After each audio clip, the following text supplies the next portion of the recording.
Inawezekana kuna sababu nyingi ambazo zinakufanya uweze kujiuliza mbona watu wamekuwa wakikuchukia. Umekuwa ni mtu ambaye ukitenda mambo mazuri au mambo mema kwa watu, lakini watu wamekuwa ni watu ambao hawakupokei, yani wanakuchukia, wanakutenga na vitu kama hivyo. Labda sikia nikwambie, ukiona unapitia hali hiyo, au wewe ambaye upo kwenye hali hiyo, ukiona watu wanakufanyia vitu kama hivyo, ujue una vitu vitatu.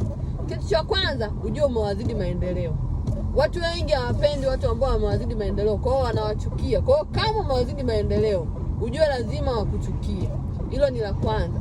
La pili, ukiona unajua una nyota kali, nyota yako inang'aa, kila unapoenda wewe unajikuta ni mtu ambaye unapokelewa. Kwa hiyo inawafanya watu wengi wanakuwa wanakuchukia na wanakuona kama ni mtu wa tofauti, ambao akikaa na wewe ni mtu ambaye umewazidi.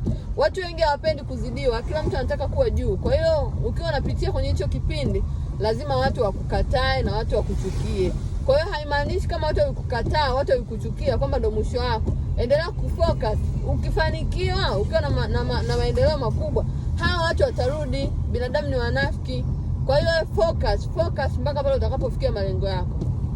Lakini kitu cha tatu ni watu ambao wanatamani udondoke muda wowote, au walishajaribu njia zote kukudondosha lakini ukainuka. Lazima wakuchukie, lazima wasikusupport na vitu kama hivyo. Kwa hiyo kuchukiwa kwako haimaanishi kwamba wewe sio mwema au wewe labda unafanya vitu ambavyo sivyo. Hapana. Kama unaona vitu ambavyo unavifanya ni sahihi, basi endelea kuvifanya. Acha waendelee kukuchukia. Cha muhimu wewe angalia mambo yako yanakuendea.